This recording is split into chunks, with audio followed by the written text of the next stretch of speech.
정신나간 윤석열의 비상계엄 선언으로 미국 정부가 불쾌한 기색을 숨기지 못하고 있습니다. 네, 특히 트럼프 2기 행정부 출범을 앞두고 한미 관계가 비상계엄 사태 후폭풍에 휩싸이면서 한미 동맹이 흔들리고 있는데요. 4일 국방부에 따르면 미국은 윤석열 정부가 핵심 성과로 강조해온 한미 핵협의그룹 일정을 수년시켰다고 합니다. NCG 해위 수년에는 우리 정부를 향한 미국의 언짢음이 담긴 것으로 해석되고 있는데요. 바이든 대통령이 아프리카 앙골라 방문 중에 윤석열의 계엄령 사태를 보고받으면서 예고도 없던 계엄령에 미국이 제대로 열을 받았다고 합니다. 백악관은 계엄 선포와 관련한 한국 기자들의 질의에 미국은 이 발표를 사전에 통지받지 못했다라며 우리는 한국에서 우리가 목도하고 있는 상황 전개에 대해 심각하게 우려한다라고 말했는데요. 또 커트 캠벨 미국 국무부 부장관 역시 윤석열의 비상계엄 선포 결정에 대해 심각한 오판이라고 표현하며 매우 문제가 있고 위법적이라고 비난했습니다. 로이터 통신에 따르면 캠벨 부장관은 주요 동맹인 한국의 비상계엄을 미국이 인지하지 못한 게 첩보 실패냐라는 질문을 받고 이같이 답했는데요.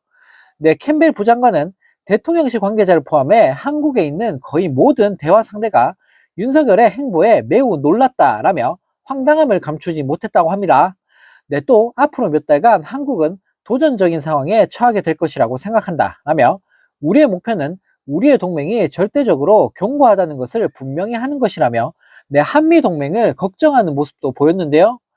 토니 블링컨 미국 국무장관 역시 한국의 민주적 회복성은 세계에서 가장 강력하다라면서 모든 정치적 의견 불일치는 평화롭게 법치에 따라 해소될 필요가 있다라고 밝혔습니다. 즉 비상계엄 사태가 민주주의를 해치는 것이었다라며 윤석열을 간접적으로 비판한 건데요. 또 제이크 설리번 백악관 국가안보보좌관 역시 계엄 선포는 미국에게 깊은 우려를 제기했다라면서 우리는 한국의 민주적 제도가 제대로 기능하는 것을 보고 싶을 뿐이라며 윤석열을 비난했습니다. 설리번 보좌관은 또 한국의 민주주의는 강력하고 회복력이 있다라며 미국은 이것의 지속이 중요하다는 점을 강조하기 위해 공개적으로 촉구하고 또한 한국 카운터파트들과 비공개로 관여할 것이라고 밝혔는데요. 그러면서 윤석열은 우리와 어떤 식으로든 상의한 게 없었다. 우리 역시 TV 발표를 보고 알게 됐다라고 전하며 사실상 한미동맹에도 금이 가버리고 말았습니다. 허구한 날 한미동맹 외치면서 이찍들 선동하더니 모질이 윤석열 때문에 한미동맹마저 흔들리고 있습니다. 이런 가운데 야당을 반국가 세력으로 규정하면서 비상계엄을 선포한 이런 정신나간 윤석열을 탄핵해야 한다는 국민 여론이 73%를 기록했습니다. 리얼미터 여론조사에 따르면 윤석열 탄핵에 찬성한다고 응답한 사람은 무려 73.6%에 달했고 탄핵 반대 여론은 24%로 나왔는데요. 보수가 과표집되는 리얼미터에서 73%라니 실제로는 거의 탄핵 찬성이 90%에 육박하지 않을까 생각이 되는데요. 보수 성향 비중이 압도적으로 높은 대구, 경북 지역에서도 66.2%가 윤석열 탄핵에 찬성한다고 응답했고 지역별로는 강원 86.9%, 광주, 전라 79.3%, 인천, 경기 77.3%, 그 다음이 대전, 충청, 세종, 부산, 울산, 경남, 서울, 대구, 경북 순서라고 합니다. 연령대별로도 보수 성향이 강한 70대 이상조차 탄핵 찬성이 56.8%로 높았다고 하는데요. 또 18에서 29세가 86.8%, 40대가 85.3%, 50대 76.4%, 그 다음이 30대, 60대, 70세 이상에서 탄핵 찬성 여론이 골고루 높게 나왔다고 합니다. 뿐만 아니라 윤석열의 비상계엄 선포 행위가 내란죄에 해당한다는 응답도 무려 69.5%로 매우 높게 나타났다고 하는데요.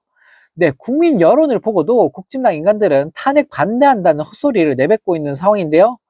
윤석열 탄핵을 외치는 국민들이 압도적 다수인 상황에서 국민은 개무시한 채 윤석열 지키기에 발악하는 국진당을 보고 있으니 정말 기가 찰 따름입니다. 또 다른 소식입니다. 윤석열이 지난 4일 당정 주요 인사들에게 종북 좌파 척결 의지를 밝힌 것으로 전해지면서 욕을 한 바가지로 얻어먹고 있습니다. 지난 3일 밤 종북 세력을 척결하고 자유헌정 질서를 지키기 위해 비상계엄을 선포한다라며 개소리를 날리던 때와 입장이 전혀 달라지지 않은 건데요. 윤석열은 4일 오후 한덕수 총리와 한동훈, 추경호 등 국진당 중진 의원들을 만나 1시간 동안 비상계엄 선포 배경과 향후 계획, 당에 대한 요청 사항 등을 전달했다고 합니다. 네, 이 과정에서 윤석열은 비상계엄 선포는 국회의 해제 의결을 예상하고 실행한 일시적인 조치였으며 민주당 등 종북 좌파의 폭거를 국민들에게 알리기 위한 것이라는 개소리를 날리며 정신 나간 모습을 보였는데요. 네, 윤석열은 그러면서 자진하야는 없으며 당에서 탄핵을 막아달라라며 네, 참석자들에게 당부했다고 합니다. 네, 심지어 윤석열은 민주당을 종북 좌파로 지칭하며 기자회견을 통해 민주당 종북 좌파의 폭거를 밝히겠다라며 격앙된 반응을 보였다고 한 참석자는 전했는데요. 네, 또 윤석열은 종북 좌파를 잡기 위해 국가 권력을 동원해야 하니 당은 합심해서 도와달라라는 네, 역대급 개소리를 날렸다고 합니다. 네, 더 황당한 사실은 윤석열과의 만남 이후 네, 국진당은 윤석열의 지시대로 야당의 대통령 탄핵 소추에 대한 반대 입장을 당론으로 정했는데요.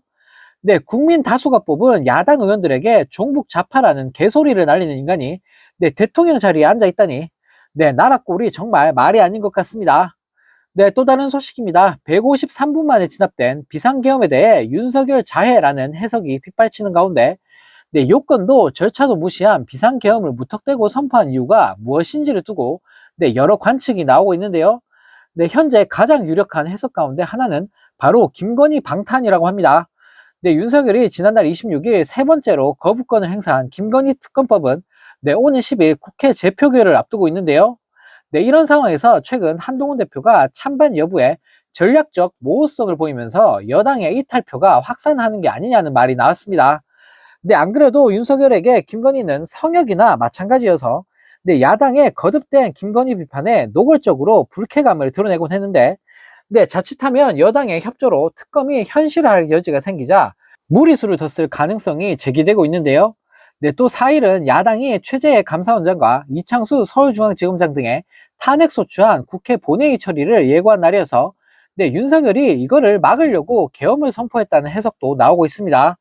네, 또 민주당이 검찰 등의 특수활동비를 전액 삭감한 내년도 예산안을 단독 처리하자 네, 윤석열이 이성을 잃고 계엄을 질렀다는 의견도 나오고 있는데요. 네, 지지율 바닥을 기고 있는 윤석열에게 이제 남은 거라곤 검찰과 경찰 같은 사정기관뿐인데 네, 야당이 이들의 활동에 제동을 걸려고 하자 무력 시위에 나섰다는 해석입니다. 네, 또 윤석열 김건희 공천 개입 사건의 핵심 인물이 명태균 씨가 전날 구속 기소되고 그가 특검을 요구하는 등 추가 폭로 가능성이 커지자 계엄을 선포했다는 관측도 있는데요. 네, 명태균 씨는 앞서 내가 구속되면 한 달 안에 정권이 무너진다라고 주장한 적도 있는데요. 네, 특히 명 씨는 기소 전 변호인을 통해 윤석열 김건희와 통화할 때 사용한 휴대전화를 야당 등에 넘길 수 있다고 했는데 네, 이것이 계엄의 방아쇠가 됐다는 이야기도 나오고 있습니다. 네, 또 평소 자주 경로를 쏟아냈던 윤석열의 성질머리와 권위주의 검사 마인드도 계엄 선포 강행에 영향을 끼쳤을 것이라는 시각도 있는데요. 네, 어쩌다가 이런 인간을 대통령으로 뽑아서 이런 개고생을 하는 건지, 네, 이 측들이 너무나 원망스러운 요즘입니다.